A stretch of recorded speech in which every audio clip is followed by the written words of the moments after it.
नई शिक्षा नीति लफाजियों की आड़ में शिक्षा को आम जनता से दूर करने की योजना। वैसे अगर बात करें तो ये नई शिक्षा नीति हमें प्रोत्साहित करती है कि छात्र, युवाओं और बुद्धिजीवियों को इकट्ठा होकर इस शिक्षा नीति को चैलेंज करने के लिए नए जन आंदोलन खड़े करने पड़ेंगे। लोगों को बताना होगा कि जिसके पास पैसा होगा वही शिक्षा ले सकेगा और जिसके पास पैसा नहीं होगा वो शिक्षा हासिल नहीं कर सकता। और आप लोगों को पता है कि भारत में 2018-19 में मात्र 1% लोगों के पास 73% पैसा यानी कि रुपया इकट्ठा है आम लोगों के पास। बाकी 99% जनता उस 27 रुपये में गुजारा कर रही है और उन 27 में से भी 1-2 रुपये वाले बहुत ही कम हैं और उससे भी कम जिनके पास कुछ भी नहीं है।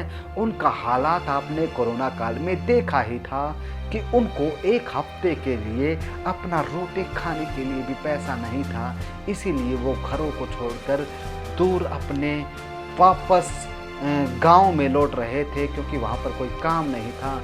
ऐसे लोगों को शिक्षा से बिल्कुल वंचित कर दिया जाएगा और गांव में सरकारी शिक्षा का जो हाल है वो आप लोग जानते हैं। अध्यापकों की भारी कमी है, 10 लाख अध्यापकों की कमी है।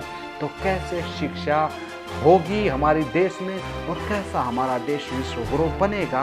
हालांकि भूल जाइए इन सब बातों को, देश में रफाल आ चुका है। नमस्कार, मैं सुरेंद्र सावित्री सरकार। बात करेंगे आज हम नई शिक्षा नीति 2020 पर कि सरकार की क्या योजना है, कि सरकार क्यों इस नई शिक्षा नीति को लेकर आई है और MHRD का नाम बदलकर शिक्षा मंत्रालय रखा है। दोस्तों, हम आपको बता देना चाहते हैं कि छात्र, युवाओं और तमाम बुद्धिजीवियों के विरोध के बावजूद भारत सरकार ने, मोदी सरकार ने नई शिक्षा नीति 2020 को लागू कर दिया है। कायदे से अगर बात करें तो इस शिक्षा नीति के एजेंडे को दोनों सदनों में लेकर आना था, फिर उसमें पास करवाना था, उसके बाद ये लागू होता। लेकिन मोदी सरकार के चाल चरित्र चेहरे से ऐसे लगता है कि ये नौबत नहीं आने दी जाएगी। नई शिक्षा नीति 2020 में होगा क्या? इसमें सरकारी विनिवेश यानी कि सरकारी खजाने से जो विनिवेश होता, जो खर्च होता था वो कम होगा और बड़े पूंजीपतियों को शिक्षा में विनिवेश करने की खुली छूट दे दी जाएगी। अब जिससे होगा क्या, कोई विनिवेश करेगा तो उसका फ़ायदा ही कमाने के लिए करेगा, वो फ्री में कोई भी समाज सेवा के लिए पैसा नहीं लगाएगा। इससे आम जनता, जो मेहनतकश जनता है, जो कमा के खाती है, जिनके पास बहुत कम पैसा होता है जीवन यापन के लिए, वो शिक्षा पर खर्च नहीं कर पाएंगे। उनके बेटे बेटियों के लिए ये शिक्षा का रास्ता और भी तंग हो जाएगा। नई शिक्षा नीति के मोटे पोथे में शब्द जाल तो बहुत बुना गया है, लेकिन जैसे ही आप इसकी तह में जाएंगे, इसकी गहराई में जाएंगे, तब आपको पता चलेगा कि इसका असली मकसद क्या है। और ये केवल जलते सत्य को टालने भर के लिए बुना गया है। प्रोफेसर के कस्तूरीरंगन के नेतृत्व में बनी कमेटी ने नई शिक्षा नीति का प्रारूप यानी कि ड्राफ्ट 31 मई 2019 को भारत सरकार को सौंप दिया था।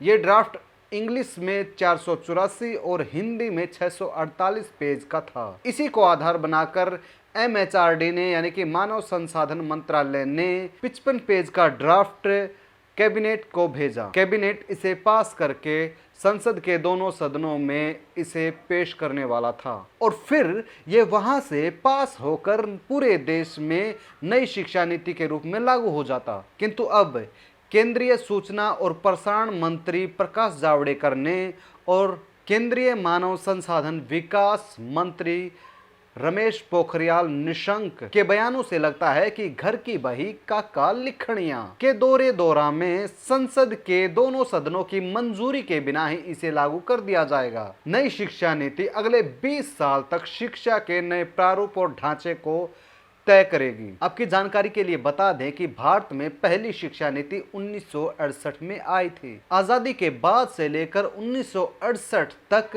भारत की शिक्षा नीति टाटा बिरला के प्लान से निर्देशित थी। इसके बाद दूसरी शिक्षा नीति 1986 में आई, जिसको 1992 में उदारीकरण निजीकरण की नीतियों के मद्देनजर संशोधित किया गया और तभी से शिक्षा के क्षेत्र में निजी पूंजी को निवेश करने के दरवाजे खोल दिए गए और शिक्षा भी मुनाफा कमाने का एक साधन बन गई। और अब सरकार तीसरी शिक्षा नीति को लेकर आन खड़ी हुई है। हालांकि आपको बता दें कि शिक्षा और स्वास्थ्य सेवा के क्षेत्र में आते हैं, ये कोई कमोडिटी नहीं है, लेकिन भारत का दुर्भाग्य है कि शिक्षा और स्वास्थ्य को ही बेचा जा रहा है। कोरोना काल में आपने देखा होगा कि जहां पर सरकारी तंत्र मजबूत था वहां पर केस रुके हैं और जहां पर प्राइवेटाइजेशन बहुत ज्यादा है वहां पर केसों की संख्या लगातार बढ़ रही है। नई शिक्षा नीति 2020 को अगर हम ध्यान से देखेंगे तो ये बातें तो बहुत बड़ी बड़ी कर रही हैं, लेकिन इसकी बातों और इसमें सुझाए गए प्रावधानों में विरोधाभास है। नई शिक्षा नीति कहती है कि हम शिक्षा के स्तर और इसकी गुणवत्ता को बढ़ाएंगे, लेकिन वही दूसरी क्लास तक बच्चों के पढ़ाने की जो सरकारी जिम्मेदारियां होती थी उससे पीछा छुड़ा रही है। शिक्षा नीति का मूल प्रारूप देश में स्कूली स्तर तक 10 लाख अध्यापकों की कमी को मानता है, लेकिन इन पदों की भर्ती की कोई ठोस योजना पेश नहीं करता। ये नई शिक्षा नीति फाउंडेशन स्टेज यानी कि पहले 5 साल 3+2 में अध्यापक की जरूरत को ही महसूस नहीं करती। इस काम को अंजाम देने के लिए वो निजी स्वयंसेवकों, आंगनवाड़ी कर्मियों और एनजीओ का इस्तेमाल चाहती है। वैसे भी ये नई शिक्षा नीति तथाकथित ढांचागत समायोजन की बात करती है, यानी कि जितना कम पैसा लगाएं उसमें ज़्यादा से ज़्यादा हासिल करने की योजना है इनकी। मतलब सरकार अपनी जिम्मेदारियों से पल्ला झाड़ ले और जनता के ऊपर छोड़ दे कि आप अपने बच्चों को 5 साल तक कहां पढ़ाएंगे। नई शिक्षा नीति का दस्तावेज खुद स्वीकार करता है कि आज भी अगर बात करें तो भारत में 25% यानी कि 30 करोड़ की आबादी अनपढ़ है, लेकिन फिर भी इस प्रारूप में शिक्षा की सार्वभौमिकता यानी कि सबके लिए शिक्षा हो, इस प्रस्ताव को, इस पहलू को छोड़ दिया गया है। यानी कि शिक्षा की जरूरत को आखिरी आदमी तक पहुंच की कोई जरूरत नहीं। कमाल की बात है। वैसे तो ये शिक्षा नीति बात करती है कि हम 2030 तक 100% भारत को साक्षर बना लेंगे, लेकिन दूसरी तरफ कहती है कि जहां 50 से कम छात्र हों वहां स्कूलों को बंद कर देना चाहिए। कितनी मजाक की बात है ये। आज अगर बात करें तो जनसंख्या के हिसाब से स्कूलों को बढ़ाया जाना चाहिए, लेकिन ये शिक्षा नीति ठीक इसके उलट करती है। पुरानी शिक्षा नीति कहती थी कि स्कूल बच्चों की पहुंच के हिसाब से होना चाहिए, न कि बच्चों की संख्या के आधार पर। नई शिक्षा नीति का मूल ड्राफ्ट शिक्षा के ऊपर 6% और टोटल जीडीपी का 10% तक खर्च करने की बात कहती है, लेकिन आगे ही कहती है कि अगर टैक्स कम इकट्ठा हुआ तो ये खर्च करने की जरूरत नहीं। हालांकि एक तरफ ये कहती है कि 3 से 18 साल तक के बच्चे को हम निःशुल्क शिक्षा देंगे, लेकिन उसकी उम्र अगर बात करें तो 18 साल नहीं होनी चाहिए।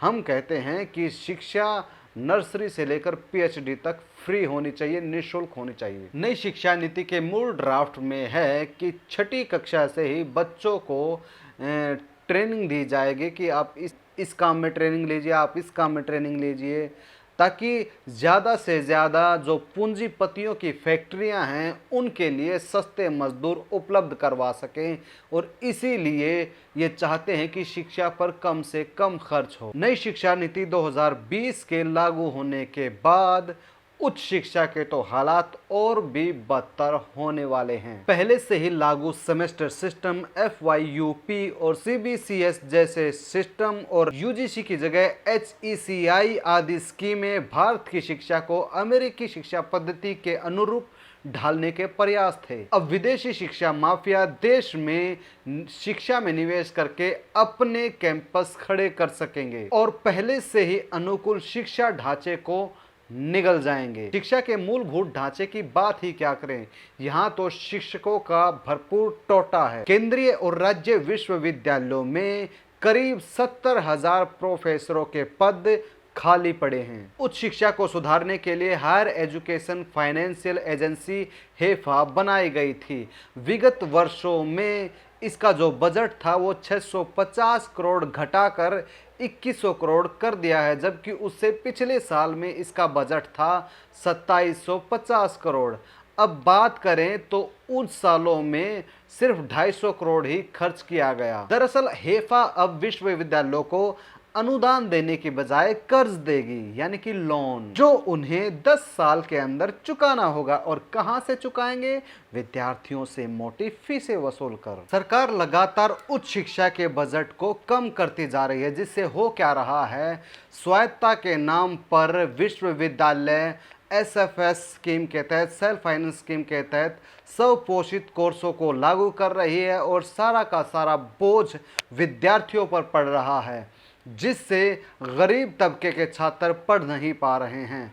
और सरकार इसके पीछे रोना रो रही है कि बजट की कमी है।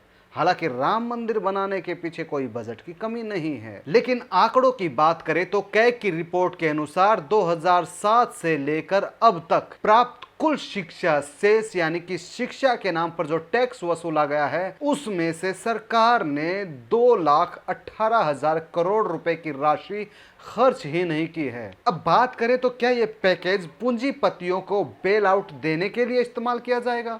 जहां एक तरफ सरकार ये ढोंग करती है कि शिक्षा का जो बजट है वो 10% और सकल घरेलू उत्पाद का 6% खर्च होना चाहिए, और जबकि खर्च करने की बात आती है तो 10 और 6 को छोड़ दीजिए, जो खर्च, जो पैसा शिक्षा के नाम पर आवंटित होता है, उसमें से भी सरकार बचाने की योजनाएं बनाती है। अब नई शिक्षा नीति के तहत अगर बात करें तो उच्च शिक्षा के जो कोर्स हैं, MA, MPhil, PhD जैसे कोर्सों को मनमाने ढंग से पुनर्निर्धारित किया जाएगा। MPhil के कोर्स को तो समाप्त ही कर दिया गया है। इससे सीधे सीधे उच्च शिक्षा की जो गुणवत्ता है उससे खिलवाड़ होगा। नई शिक्षा नीति में मल्टी एंट्री और एग्जिट का प्रावधान होगा, यानी कि किसी विद्यार्थी ने 1 साल में अगर बीटेक छोड़ दी तो उसे सर्टिफिकेट प्राप्त होगा, 2 साल में छोड़ दी तो उसे डिप्लोमा प्राप्त होगा, और 3 साल में अगर वो पूरी करता है तो उसे डिग्री दे दी जाएगी। हालांकि सुनने में ये बड़ा अच्छा लग रहा है, लेकिन इससे शिक्षा की जो गुणवत्ता है उससे उसका हासिल क्या होगा? क्या फ़ायदा उसके सर्टिफिकेट और डिप्लोमा का? मतलब नई शिक्षा नीति पहले से ही ये मान रही है कि ये जो छात्र हैं वो अपना कोर्स पूरा नहीं कर पाएंगे। हालांकि सरकार को ऐसे तमाम प्रावधान करने चाहिए थे कि कोई भी बच्चा शिक्षा को बीच में न छोड़े, लेकिन ये खुद ही उस चीज को प्रोत्साहित कर रही हैं कि आप बीच में छोड़ना चाहते हैं तो जा सकते हैं, आपके प्रति हमारी जिम्मेदारी नहीं बनती। पोस्ट ग्रेजुएट शिक्षा में भी बदलाव किए गए हैं। अब यदि किसी छात्र को शोध कार्य करना है तो उसे 4 साल की डिग्री और 1 साल की MA करनी होगी। उसको फिर बिना MPhil किए PhD में दाखिला मिल जाएगा। हालांकि अब कितना मिलता है बात उसकी नहीं कर रहे हैं, क्योंकि अध्यापक ही नहीं है। अध्यापक ही नहीं होंगे तो आप इस PhD MPhil की सीटें ही नहीं है तो फिर दाखिला कहाँ लेंगे? हालांकि इसकी गुणवत्ता पर जो प्रभाव पड़ने वाला है वो तो पड़ेगा ही, लेकिन पहले दाखिला तो हो। देश के ज़्यादातर विश्वविद्यालयों और महाविद्यालयों में बात करें तो प्रैक्टिकल का कार्य बिल्कुल न के बराबर होता है, जिसके कारण हमारे देश में जो उच्च शिक्षा की जो गुणवत्ता है वो लगातार गिरती जा रही है। इस कमी को दूर करने के लिए नई शिक्षा नीति में कोई भी कदम नहीं उठाया गया है। मानविकी जैसे विषय तो पहले से ही मृत्युशैया पर पड़े हैं, अब उनमें उच्च शिक्षा प्राप्त करना और भी मुश्किल हो जाएगा। उच्च शिक्षा पर पहले से ही जारी हमलों को उच्च शिक्षा नीति के तहत और भी तेजी से बढ़ाया जाएगा। बड़ी पूंजी के निवेश के साथ ही केंद्रीयकरण बढ़ेगा और फीसों में बेतहाशा वृद्धि होगी।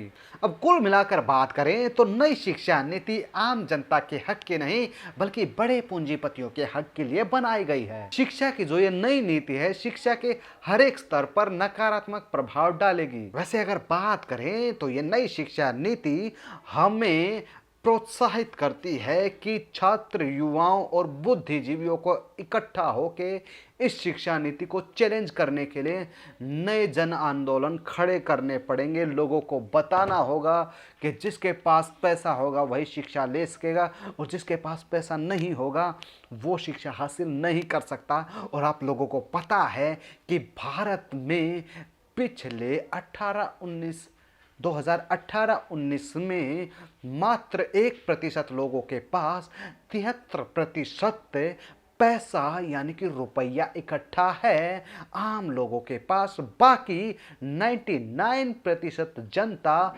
उस 27 रुपये में गुजारा कर रही है और उन 27 में से भी 1-2 रुपये वाले बहुत ही कम हैं और उससे भी कम जिनके पास कुछ भी नहीं है। उनका हालात आपने कोरोना काल में देखा ही था कि उनको एक हफ्ते के लिए अपना रोटी खाने के लिए भी पैसा नहीं था, इसीलिए वो घरों को छोड़कर दूर अपने वापस गांव में लौट रहे थे क्योंकि वहाँ पर कोई काम नहीं था। ऐसे लोगों को शिक्षा से बिल्कुल वंचित कर दिया जाएगा और गांव में सरकारी शिक्षा का जो हाल है वो आप लोग जानते हैं। अध्यापकों की भारी कमी है, 10 लाख अध्यापकों की कमी है। तो कैसे शिक्षा होगी हमारे देश में और कैसा हमारा देश विश्व गुरु बनेगा। हालांकि भूल जाइए इन सब बातों को, देश में रफाल आ चुका है। धन्यवाद।